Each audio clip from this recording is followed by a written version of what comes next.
Welcome to the Comical Heathen, one man's odyssey into the strange world of religious satire. And that man is me, your host, Dr. Jerry Jaffe, the world's most highly educated stand-up comedian. I've been doing research about religious satire for the past several years, and I decided to start interviewing some comedians and other interesting people that I know. And those interviews were so interesting, I decided to share them with you in this podcast. So thank you for listening.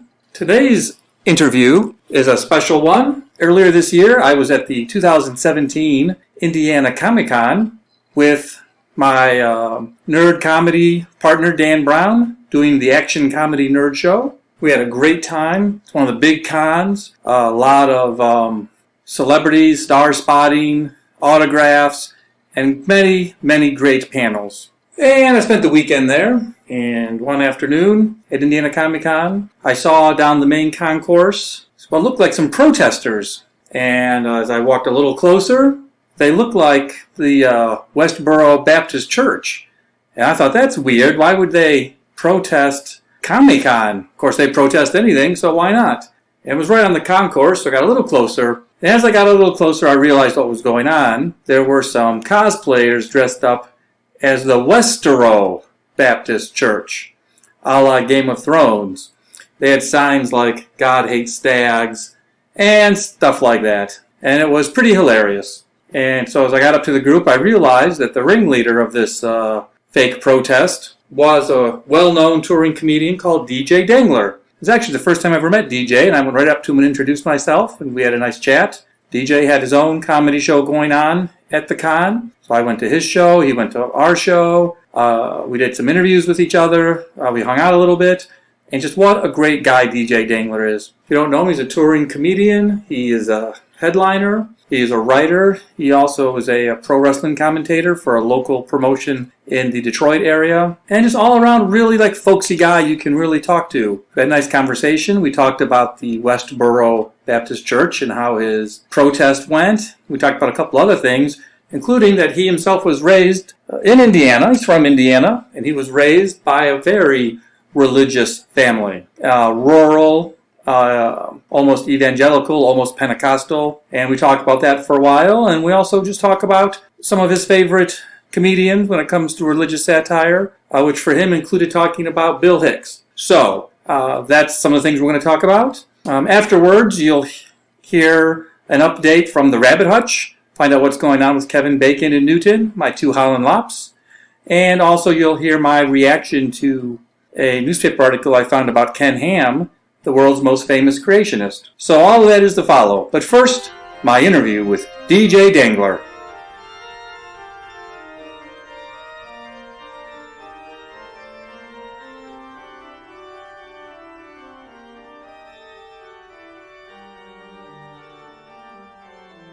All right, welcome to the Comical Heathen. This is your host, Dr. Jerry Jaffe, with a very special guest I just met at the 2017 Indiana Comic Con, comedian DJ Dangler. Hello. Hey, DJ. It was great meeting you.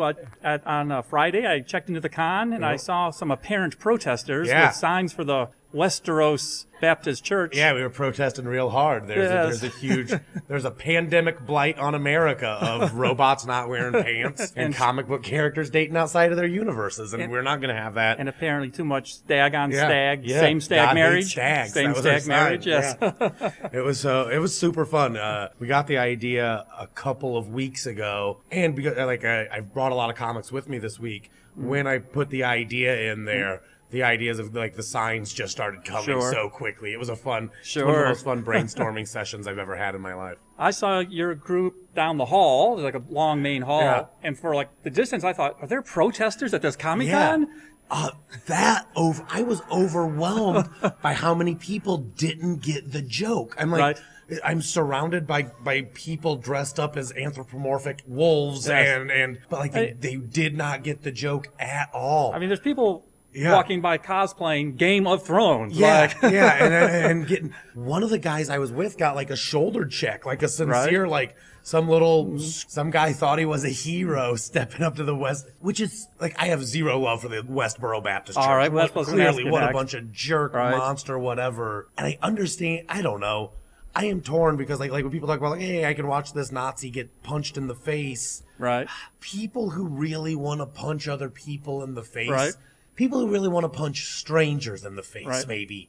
I think you're rarely the good guy. Even if that other guy's a bad guy, wanting to hit someone Sure. you don't know. You know, John Lennon said something like that. Okay. That's when he and Yoko did their like naked sit-in. Yeah. They let reporters come into the hotel room for a weekend. He said that he saw a lot of anger, including in himself and in like Vietnam protesters. Yeah. He was trying to find a peaceful way, Yeah. not like, a punchy way to protest. Yeah, like people want to go, I'm going to go scream at those guys. And I was like, well, that's usually how dialogue happens. Right, is yeah. two people screaming Yes. until one's voice gives out and the other wins. That's the great compromise Yeah. in America, right? But yeah, like I was bummed that people, and it's also, I have an elevated, when you're in such a Right. friendly environment as Comic-Con where everybody's Yes. so happy. And so inclusive That normally. anybody splashing any water, I guess I could do that too. I mean, I don't want to have ruined anyone. I certainly don't want to have negatively affected anyone's time. Right. But the fact that people were so ready to get mad Right. was interesting to me because that's not something for someone who like I'm not a real bashful guy or even a terribly sensitive dude. I don't want people to misunderstand, or rather, I don't want people to misinterpret me as being mad or shitty. Sure. Because I'm so mad and shitty all like I'm very upfront with my. Right. I'm never going to backhand you. It's going to be a full on punch. When you're touring, and you tour a lot and play all over the country, and you mentioned to me earlier that you had just done a tour of the South. Yeah, Do you play religious satire in your act normally, or much? I do. I grew up in a real religious family. Okay. Like I grew up Pentecostal, almost Okay. snake handler. Okay. And it's weird because those people are my people. Sure. And I don't like them, but they're mine. You know, Right. like, Yeah. So it's one of those. No, I love making fun of the Bible because I've read it, Sure. and nothing bothers me more than people who want to quote the parts other people highlighted.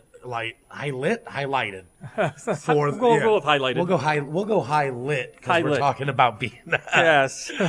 You're right. That is more appropriate all of a sudden. But I do get mad at like few things make me happier Right. than when religious assholes don't know their Bible. When Trump Right. says Corinthians 2, Yes. like when Jerry Falwell Jr. could support Trump, and this isn't a political thing. Right. This isn't my church thing. Sure. Because like that really bugs me because Trump's not a moral man. Like, Right.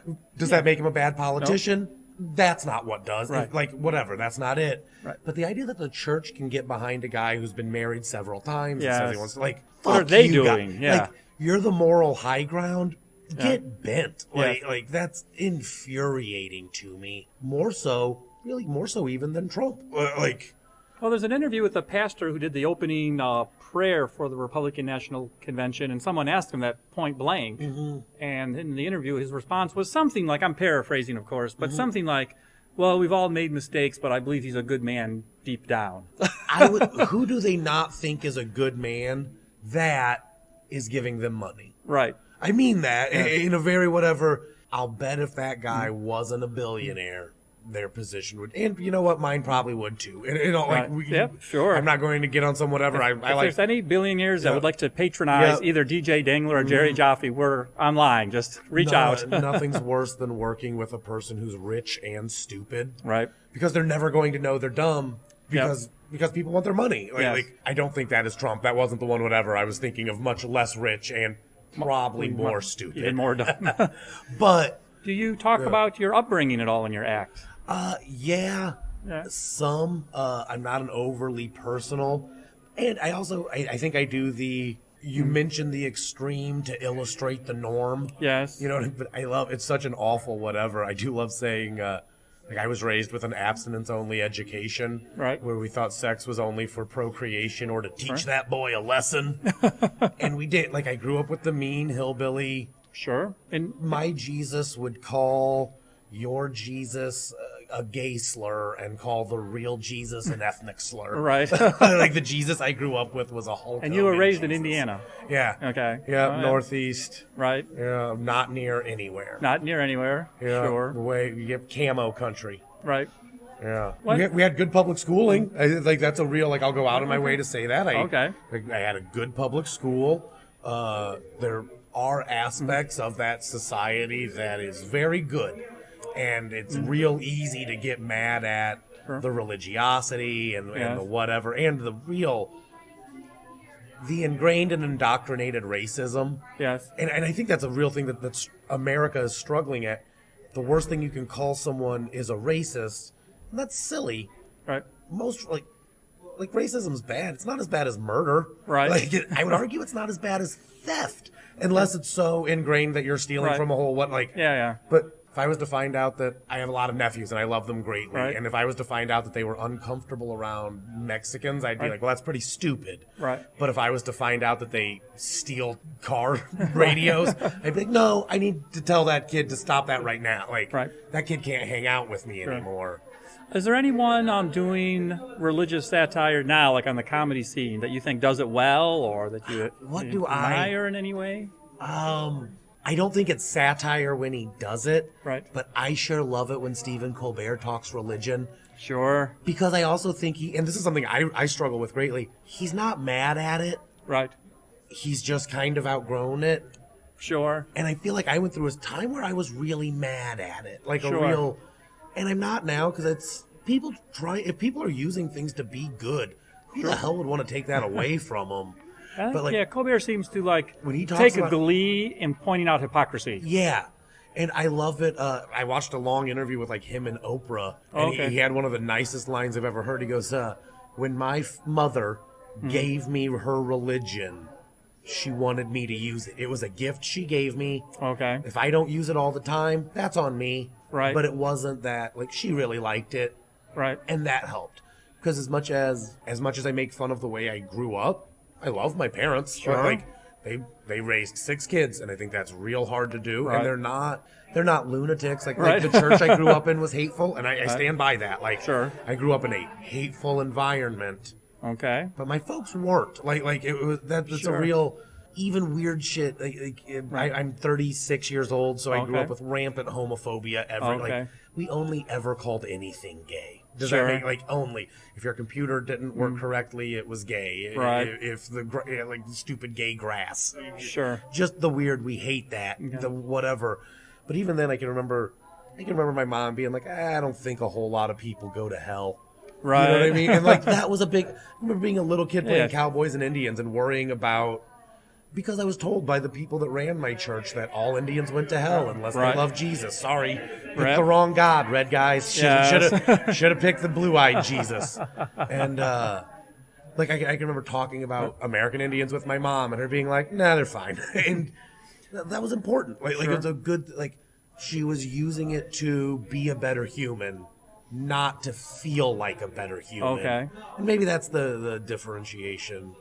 Okay. Using it or just knowing if you use your membership to the gym, you're actually in shape. If you just have one, that just means you have $60 of disposable income. Yeah. How about comedians from the past? Any classic religious satire? I could listen to Bill Hicks talk all day. Sure. Not to be too obvious or easy. No, but, absolutely. I started listening to, and I the guy who did the Naz, and it totally. I found out about it through listening to David Bowie lyrics. But I watched what are we talking about right the now? Naz. I don't know what that is. He was the Naz with God-given ass. Yeah. I looked up what the Naz was, Oh, wondering what it was. The Naz was a sketch that a 1950s comedian did, where he was a cool, hip-talking Jesus. Really? Jesus was a beatnik. All right. He was the Naz. Just for the record, I'm going to look this up. If there's anything on YouTube, I'll put it in the description of this episode so people can see. So, what's the one about? I also consider, like most Americans, I confuse most European history with the Bible. Sure. A little bit in a weird, snotty, like what Ben Franklin wrote in the Bible. Yes. But I do have some of that. But like the Rape of the Lock, I consider almost religious parody. Okay, because I marry the institutions of civility with the church. Because Sure. the church has done such a good job of saying we're all the good guys. Okay. Everything good. Does that make Sure. sense? Hey, Bob, I only have a couple of minutes because we're sort of Yeah, we're semi-stealing wrapping a up. room Yep, here. yep. How are you enjoying Indiana Comic Con? I love it. Yes? It's super fun. Like, this has been a weird, stressful week with getting all the comics Sure, involved sure. and all the travel. So this has been a rough one, but a great one. The show's been going well? Real fun. Yeah, Excellent. it's also a place I get real fans here. Like Right. people who like what I do and read the things I write and Yes. whatever. So yeah, it's a meaningful thing. Like, yeah, I look forward to it all year. Let me ask one more question. Okay. Just on the topic of religious satire, anything you'd like to say that we didn't cover? Yeah, Last like- thoughts? Any? Try to be nicer, and if people scare you, learn more about them. All right. Well, thank you very much, DJ. Thank Enjoy you, the rest man. of the Thanks so con. much. This is a great interview. Thank you.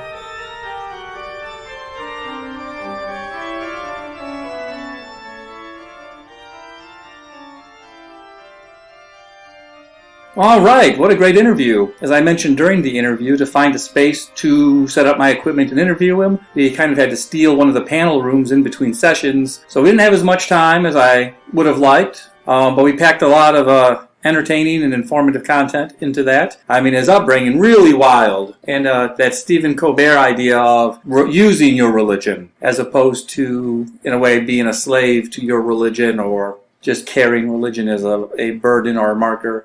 That was very interesting, and also the reactions to the protest. I mean, I saw some of it. It was kind of weird to see cosplayers who are generally very upbeat, positive, and inclusive, and probably most of them just sort of went along or even ignored them, but they definitely got some reactions. And as you all may know, me and my wife keep two lovely Holland lops, Kevin Bacon and Newton, and rabbits are great pets. One of the funny things about rabbits as pets that some people you probably know, or it's kind of a stereotype, is that rabbits poop a lot. And, they don't actually just poop a lot.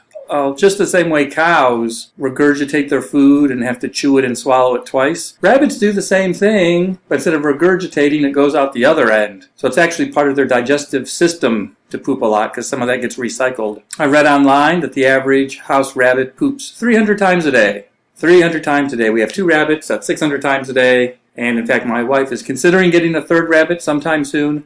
That'd be 900 to 1,000 poops a day. I love my rabbits, I love my wife, but the one thing, we have one agreement, I do not clean up the poops. That was one of the deals up front. Because they poop a lot, you have to keep their cages lined.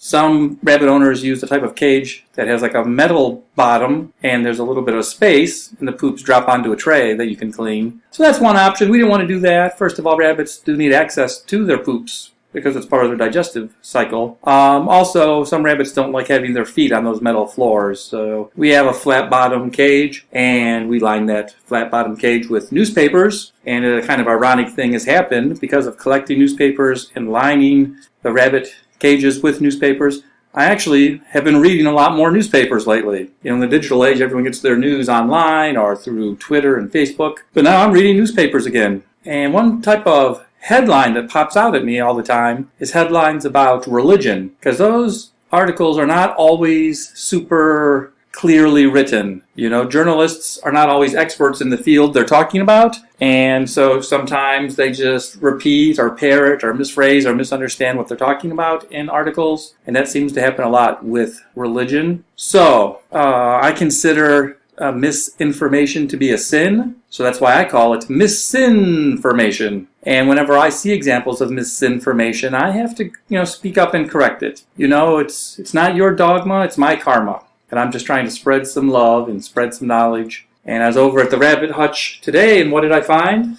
An article from the Royal Gazette, which is a newspaper from Bermuda. Yes, the Bermuda, the island. Nice. Having the Royal Gazette at the bottom of your rabbit cage has got to feel exotic and luxurious to Newton and Kevin Bacon as they squeeze out their perfectly spherical little brown pellets. Anyway, this article is titled, "Evolution Attacks the Character of God." Bum, bum, bum. Now, there are some extra quotation marks in that title that don't show up so good on a podcast. Attacks the character of God, quote unquote, is a direct quote from none other than Ken Ham, a guy whose name is so short, I can only assume his parents were trying to save space on the birth certificate. The money they saved on ink was spent buying their favorite food, canned ham.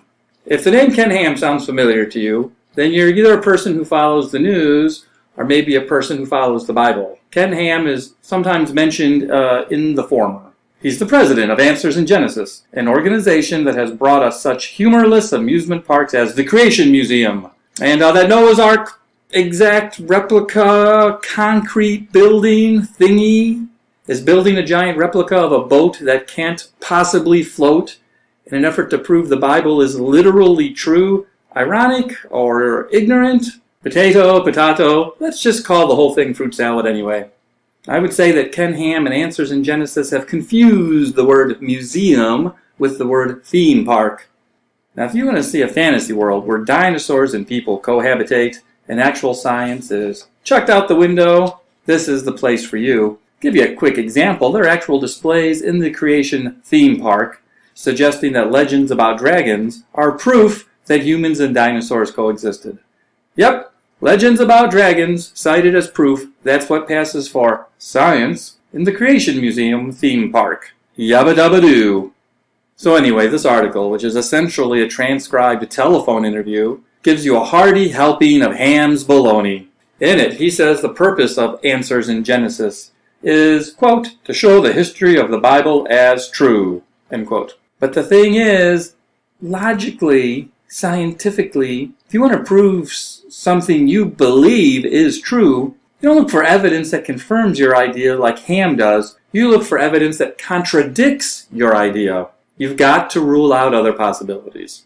Before you comment on how the wife's cooking smells, you got to make sure the baby doesn't need changing or the dog hasn't farted. Trust me on this one. But to the article. 2/3 of the next generation are walking away from church in the U.S., Ham continues. I want to warn parents what can happen to their children.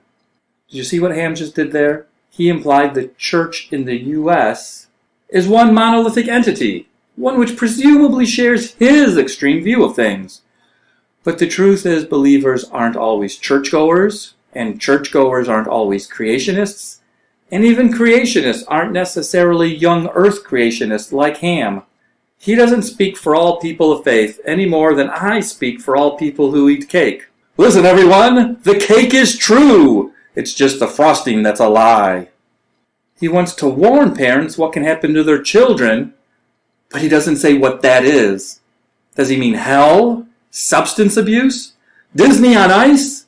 No, wait, I already said hell. Ham says, quote, in any country that has public education or television, children will be inundated with evolutionary ideas. Whoa, so that's the great threat to our children's future? Countries with public education and televisions? Not nuclear weapons, not global warming. Ideas, simply ideas. Because they might be ideas that Ken Ham doesn't happen to agree with. So despite the diverse and amazing world we live in, this guy's idea of utopia is never learning anything new, apparently. Maybe he'd be happier if he lived in a cave. I know I would. Unfortunately for Ham, most caves are also millions of years old. Later on, Ham says, quote, more and more Christian academics are questioning a literal Adam and Eve and a literal fall, by which he, of course, is referring to humankind's metaphorical fall from grace.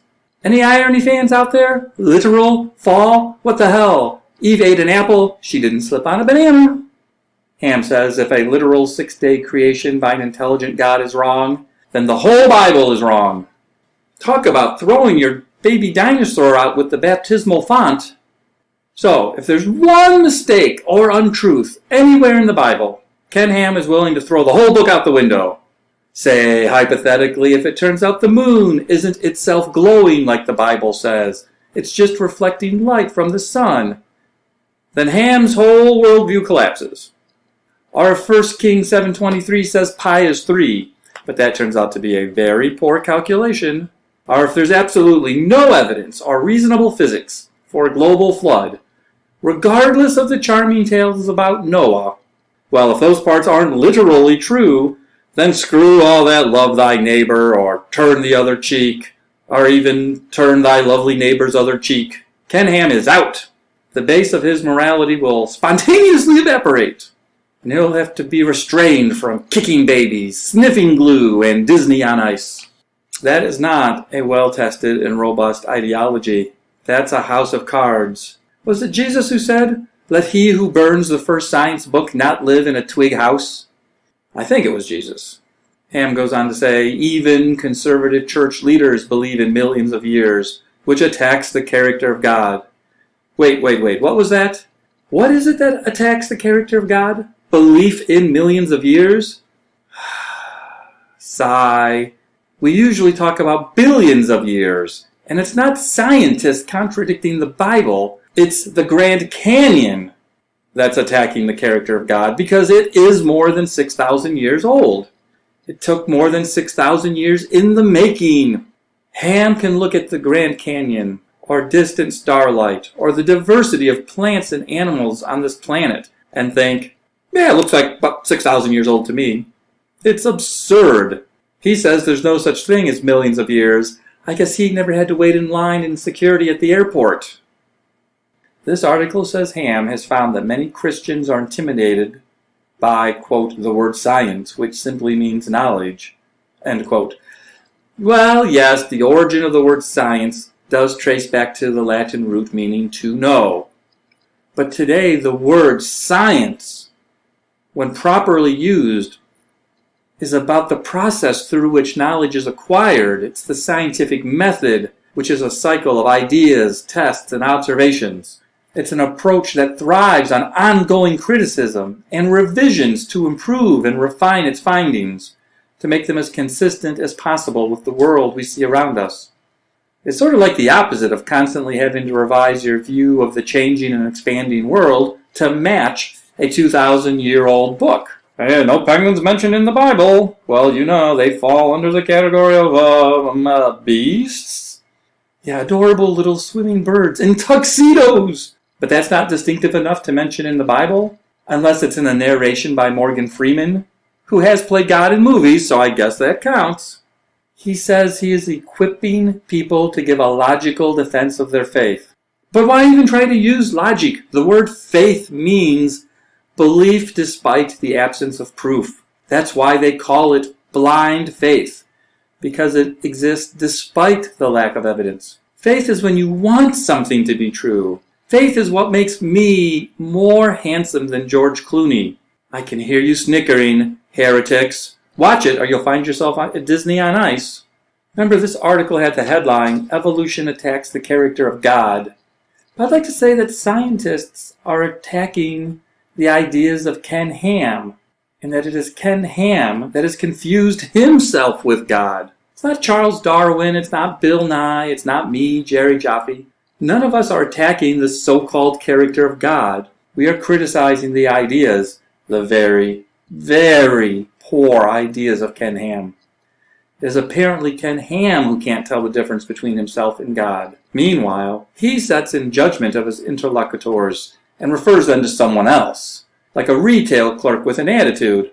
Whatever, I didn't write the store rules. You have to talk to the supervisor. He'll be right back, he just stepped out 2,000 years ago.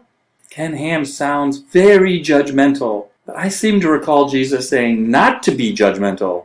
But maybe that is just my interpretation. Maybe one of us isn't being literal enough. Ken Ham's awfully extreme about the book of Jesus' teachings about moderation. Like I said, this article is basically a transcribed telephone call with Ham, presumably on line 5 while holding the Mayo Clinic, and the occasion was him visiting Bermuda on what I'm sure he had to repeatedly assure his accountants and his wife was a business trip. And since he's in the business of recruiting followers and asking for money, a more accurate title for this article might have been Religious Fundamentalist in Bermuda to Recruit and Convert Extremists, while spending time away from his wife on quote-unquote business. After waiting in line for security at the airport, maybe Ken Ham would come to believe in millions of years. And that's what I found at the bottom of the rabbit hutch today. I just want to take this opportunity to thank DJ Dangler for being my interview today, and I would like to thank my good friend Jeff Geddert for all of his technical advice as well as his contributions to the writing of this podcast. I want to thank my good friend Mark Bell, who plays the lovely organ music you hear throughout the episode. And finally, I'd like to thank you for listening. Look for additional comments and links in the description of this event, and be sure to rate us on iTunes and Stitcher. And thank you for listening.